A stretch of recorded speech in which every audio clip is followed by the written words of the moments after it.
A audiência pública de Finanças e Orçamento foi realizada na manhã de hoje em Cubatão.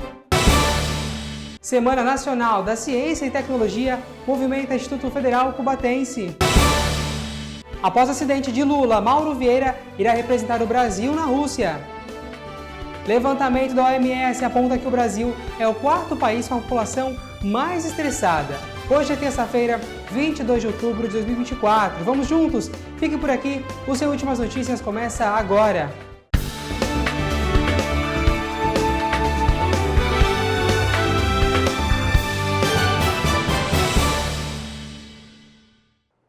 Olá, boa noite para você. A sede da OAB Cubatão recebeu na manhã de hoje a audiência pública de Finanças e Orçamento do segundo quadrimestre deste ano. Foi realizada na OAB, Ordem dos Advogados do Brasil, subseção de Cubatão, a audiência pública de Finanças e Orçamento para a prestação de contas do segundo quadrimestre de 2024.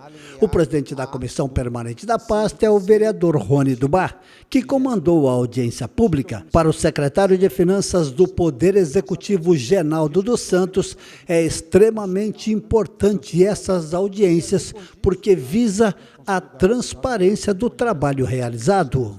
E o mais importante, eu acho, com essa prestação de contas é a transparência, né, para a população, para a Câmara de Vereadores, para todos os interessados. Então, quando você põe as informações financeiras, econômicas, orçamentárias e patrimonial do município, nesse segundo quadrimestre, você demonstra para a população total transparência dos recursos públicos. Agora, secretário, os vereadores questionaram o senhor, claro, audiência pública para isso, com relação aos precatórios, saúde, iluminação, enfim. É importante, né, as perguntas que foram aqui feitas pelos nossos vereadores, para esclarecer, né, a oportunidade que a gente tem para conversar com a população sobre essa questão das finanças públicas, que é muito complexo. A questão dos precatórios, a gente tem em mente que nós estamos cuidando bem dos precatórios, a nossa alíquota de 2,85% é perfeitamente absorvida do nosso orçamento, que não compromete as políticas públicas. Agora, entra mês, entra ano, sai ano, os números das finanças crescem, diminuem, enfim, haja conta, não é? Importante, o mais importante é que os números cresçam, né? Que a gente possa ter mais recursos para poder implantar as políticas públicas no município, né? A gente tem feito um trabalho muito forte na questão fiscal, né, em relação à questão da arrecadação, a gente tem melhorado bastante a arrecadação, com inovação tecnológica, com geoprocessamento, com inteligência fiscal. Isso é bom porque, com mais recursos, a gente pode aprimorar as nossas políticas públicas e quem vai ganhar com isso é a população. O vereador Alessandro Oliveira esteve presente e questionou algumas vezes o secretário, pedindo alguns esclarecimentos, assim como o vereador Guilherme do Salão, que é um membro da comissão. A gente sai aqui com algumas respostas onde a gente questionou o secretário em relação a investimento, recolhimentos, né? Algumas respostas sim que nos assustam, porque valores são recolhidos há muito tempo, a contribuição de iluminação também, e a gente não sabe qual o impacto que está causando na sociedade. Como aqui também questionei sobre a taxa de lixo recolhida da população, onde eu votei contrário à época, né? Entendendo que o município, assim, poderia aportar os valores sozinho, onde a população paga aí uma taxa, uma tarifa que não é barata, e a gente não vê uma evolução nessa parte. E onde o novo marco de regulamento, a gente sabe que tinha sim um investimento arrecadado dessa taxa do lixo, que ele é para ser investido na parte de saneamento básico, você ter esses investimentos retornando para a população, que é uma coisa onde a gente pôde ver aqui na resposta dele, que a gente não está vendo. Está sendo recolhida a taxa e você não está tendo esse investimento. Está tendo a arrecadação dessa taxa do lixo, que não é satisfatória pela população. Se você cobra essa tarifa, você tem que ter um retorno para a população. É onde a gente não está vendo. Foi questionado também pelos senhores vereadores com relação aos precatórios relacionados à saúde. Uma coisa que nos assusta também, que vem trazendo aí esse apontamento, os números, né? E logo isso ele corre numa parte de você estar revendo juros, né, e correção monetária lá na frente.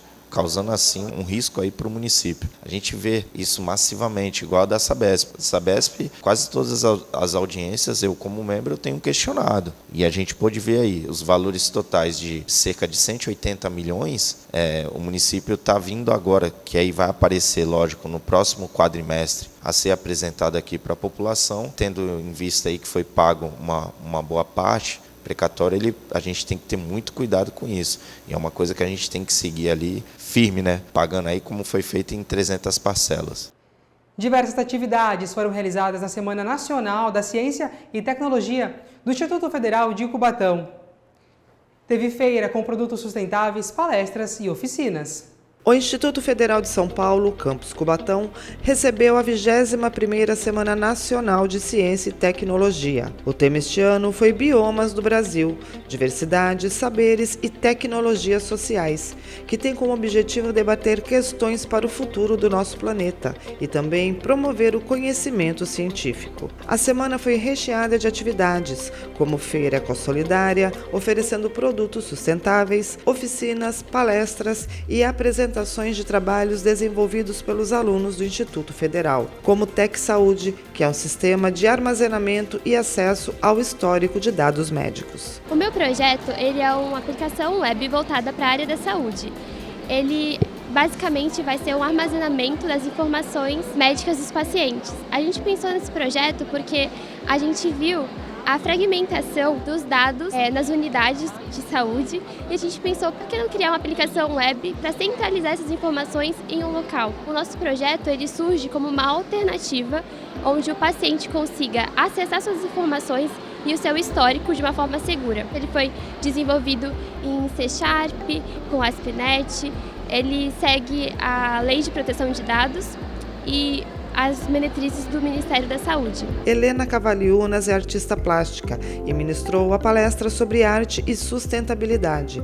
Ela fala da importância de criar, unindo objetos que podem ser reaproveitados. E tudo isso, segundo ela, depende da sua visão de como tudo pode ser transformado em arte. A minha palestra fala sobre sustentabilidade e arte. O meu campo de investigação é a cidade. É por onde eu circulo, é onde eu busco o meu alimento, a minha pesquisa, a minha cartografia. E tudo começou com esse assunto aqui, quando eu estava passando numa rua e por uma fresta eu vi uma vila de 100 anos que estava sendo demolida. Eu comecei a fotografar, a registrar que eu estava olhando para as cicatrizes de tudo feito lá. Eu faço esse convite à sustentabilidade com um olhar poético, a ver o que não me serve mais, mas como eu posso fazer essa ressignificação? Onde é o seu alimento com a cidade? Quando você sai para caminhar contemplando, observando, vendo e olhando uma árvore, que aquele vento que está batendo naquele instante é só naquele instante. 10 pessoas podem fotografar ao mesmo tempo, mas um é diferente do outro, porque cada um é único. Então, qual é o teu momento de reconexão com você? Quando você sai pela cidade, o que você está observando? A gente tem sombras no chão, a gente tem desenhos, a gente tem as árvores. E é isso, como eu posso contemplar isso no processo criativo, seja ele qual for, não é só para o artista.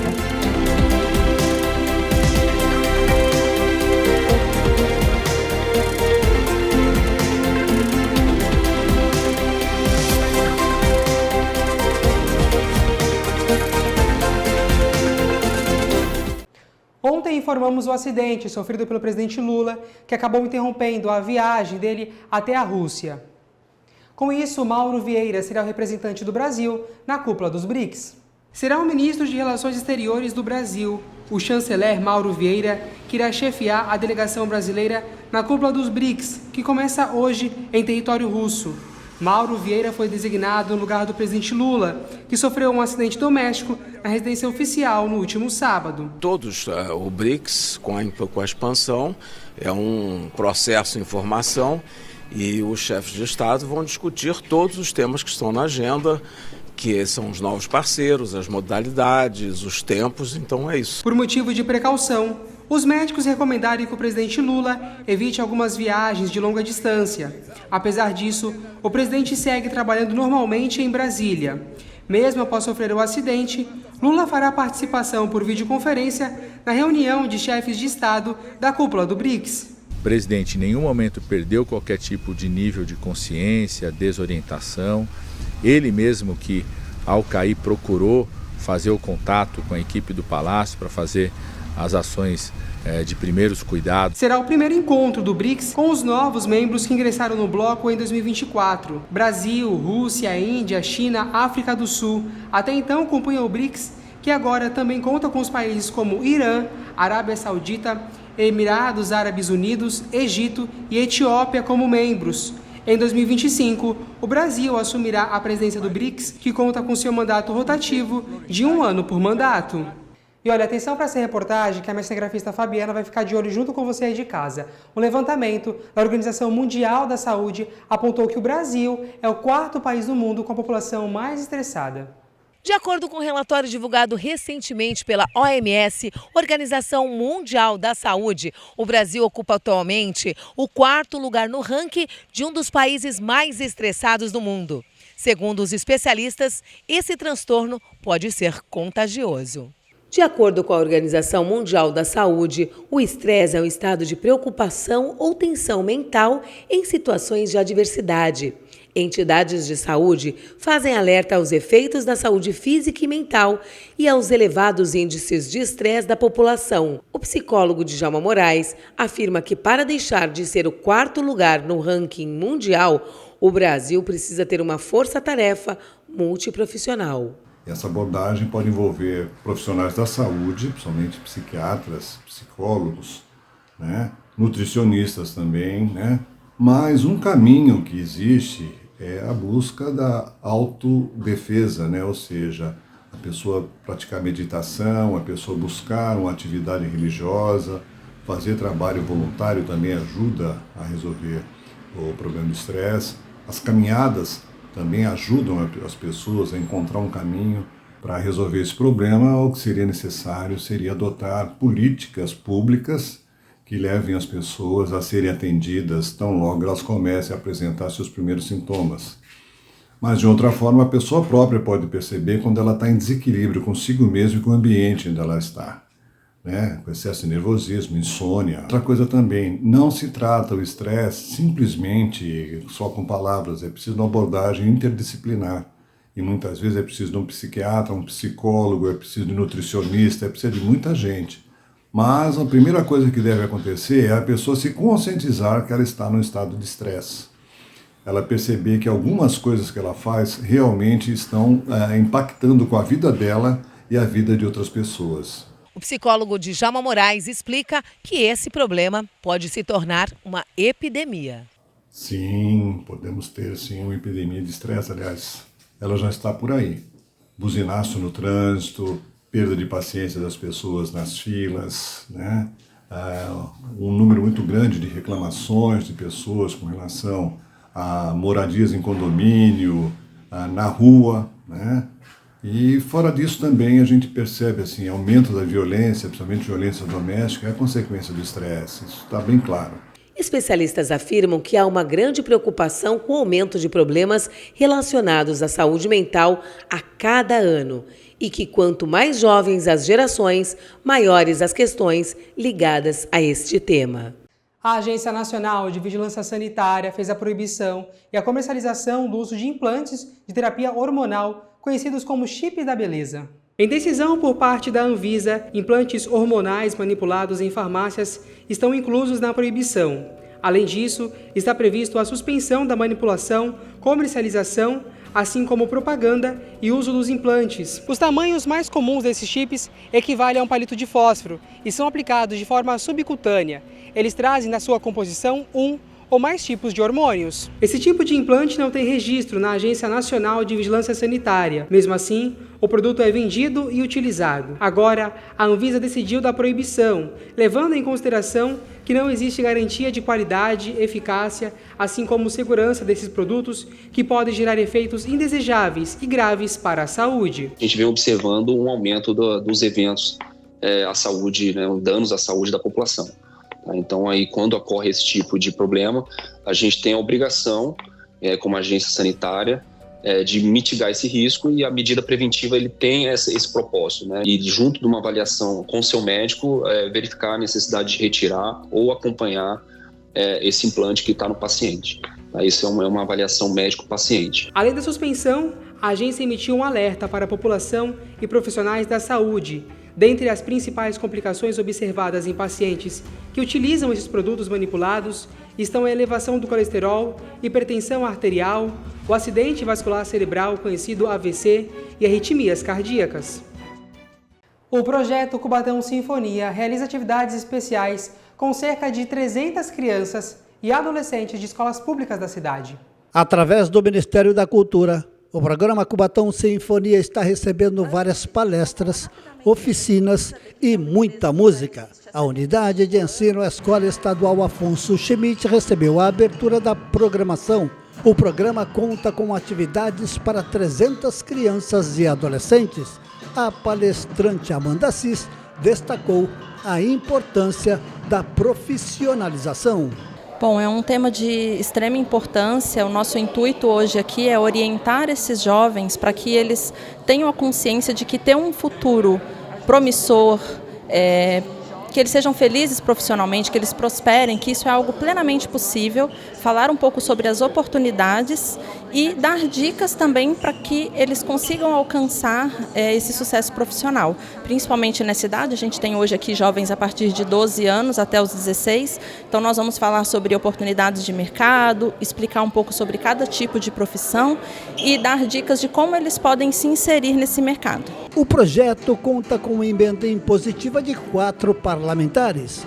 O Cubatão Sinfonia tem como coordenador geral Éder Crispim. O programa está se espalhando pelas escolas da cidade, um futuro melhor para os adolescentes através da música e ocupação. Esse é um projeto de formação nas escolas de Cubatão, né? O projeto Cubatão Sinfonia está desde 2008 na Cota 200 e agora está entrando nas escolas de Cubatão também, né? Parceria com as escolas. Aí esse mês é um projeto de música e formação que é uma célula do nosso projeto, né? Desenvolvido com emendas impositivas do vereador Sérgio Alemão, o Guilherme e o Tucla, que destinaram emendas no começo do ano, para fazer o Sinfonia nas escolas. E como a gente está na escola aqui, Afonso Schmidt vai ter no Pieruzzi, vai ter no Céu também Maria Josete, segunda, quarta e quinta e sexta dessa semana. E também tem projeto também de Lei Rouanet, que é patrocinado pela Bequisa, Semoc e Unipar, a empresa de Polo Industrial de Cubatão. Então é bom para saberem o que é a formação profissional, que vai muito além da música, muito além da arte, né? Então não é só música que a gente ensina música e também dá uma ocupação para eles no futuro. E agora chegou a hora de saber como é que vai ficar o tempo na nossa previsão.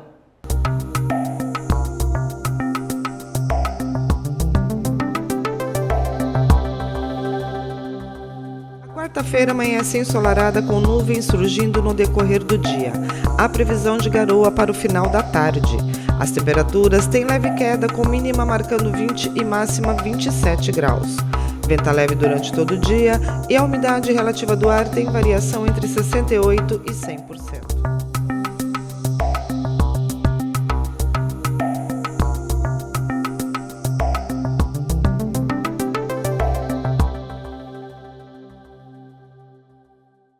E agora, vamos de esporte no seu N. E logo mais às 7 da noite, o Santos recebe o Ceará na Vila Belmiro. A vitória é crucial para o Peixe se manter na liderança da competição. Logo mais às 7 horas da noite, o Santos recebe o Ceará na Vila Belmiro. Mesmo líder, a pressão está toda ao lado do alvinegro praiano, já que a equipe perdeu de virada fora de casa para a Chapecoense na última rodada e vê os seus adversários postulantes ao título com pouca diferença na pontuação. Sport ganhou em casa do Botafogo de São Paulo por 3-1. A equipe de Recife está com os mesmos 56 pontos da equipe santista e é o segundo colocado só por causa dos critérios de desempate. Mesmo o Novo Horizontino, que perdeu seu último jogo para o Mirassol, está com 54 pontos, 2 atrás do time da Vila e na terceira colocação. O Mirassol, com a vitória, chegou aos 53 pontos e está na quarta colocação. Dessa forma, caso o Santos queira manter a liderança, precisa ganhar do Ceará, que nunca ganhou da equipe santista como visitante. Mas o Vozão vem com a moral lá em cima, já que, na última rodada, ganhou do Ituano fora de casa por 2-1, está na quinta colocação com 51 pontos e motivado para entrar no G4 da competição. E o seu Últimas Notícias de hoje fica por aqui. Obrigado pela sua companhia, pelo carinho da sua audiência. Nós voltaremos amanhã, a partir das 6h15, aqui na programação da TV Câmara Cubatão. Logo mais, nossas reportagens estarão disponíveis no YouTube e Facebook da TV, com muitas informações para você. Até amanhã. Tchau!